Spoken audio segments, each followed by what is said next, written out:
নমস্কার, আমি রক্তিম। আজকে এই ভিডিওতে রিভিউ করব অনুষ্টুপ শেঠের লেখা তিমাহারার বজ্রমণি বসাক বুক স্টোর থেকে বেরোনো বইটা। আমি আপনাদের দেখিয়ে দিই।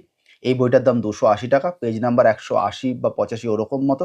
বইটার থিকনেস এরকম, এবং বইটার শুরুতে একবার দেখিয়ে দিই। বইটা হচ্ছে এইখানে রয়েছে ব্লার্ব, এবং এইখানে রয়েছে অনুষ্টুপ শেঠের লেখিকা পরিচিতি। এবং বইটাকে যদি খুলে দেখাই, বইটা এরকম দেখতে, আর সামনে থেকে দেখালে পেজ এবং প্রিন্ট কোয়ালিটির দিক থেকে বইটা এরকম। মোটামুটি এই হচ্ছে বইটার ব্যাপারে দেখানোর। তিমাহারার বজ্রমণি ফ্যান্টাসি থ্রিলার। ফ্যান্টাসি থ্রিলারে যদি আপনারা সংজ্ঞা গুগল করেন, তাহলে একটা থ্রিলার যার সঙ্গে কিছু ফ্যান্টাসি এলিমেন্ট ঢুকিয়ে দেওয়া হবে। ফ্যান্টাসি এলিমেন্ট মানে হচ্ছে যেগুলো আমাদের কল্পনায় থাকে, যেগুলো আমাদের ফ্যান্টাসিতে থাকে, ধরুন অন্য গ্রহ থেকে মানুষ চলে আসা, এই ধরনের কিছু কিছু এলিমেন্ট যেগুলো যুক্তির বাইরে, সেখানে ঢুকিয়ে দেওয়া হবে। তো এই তিমাহারার বজ্রমণিতে অন্য গ্রহ থেকে কিছু কিছু মানুষ পৃথিবীতে চলে এসেছিল, এবং এসে গিয়ে তাদের একটা বজ্রমণি হারিয়ে যায়, এবং সেটা হারিয়ে গেলে তারা কিভাবে ইম্প্যাক্টেড হয়, এই বিষয়টা এখানে তুলে ধরা হয়েছে। এবং সেটার জন্য এরা পৃথিবীর দুজন চরিত্রকে খুঁজে নেয়। তাদের মধ্যে একজন চরিত্র হচ্ছে সীমন্তিনী, আরেকজন হচ্ছেন অনন্ত। এই দুজনের মাধ্যমে তারা এই বজ্রমণিটাকে খুঁজে বের করার চেষ্টা করবে, ওই অন্য জগতের বা সমান্তরাল পৃথিবীর প্রাণীরা বা মানুষেরা।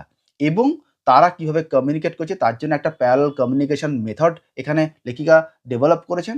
এবং এই যে পৃথিবীতে বজ্রমণি, স্বাভাবিকভাবে সেটাকে চুরি করার জন্য একটা গ্যাং স্টোরি সেটাও ডেভেলপ করা রয়েছে। অর্থাৎ প্যারালাল ওয়ার্ল্ড, আমাদের পৃথিবী, সেখানে একদল তাদেরকে সাহায্য করছে এবং তাদেরকে ডিস্টার্ব করছে আরেক দল, গ্যাং ওয়ার টাইপের একটা ঘটনা দেখানো হয়েছে।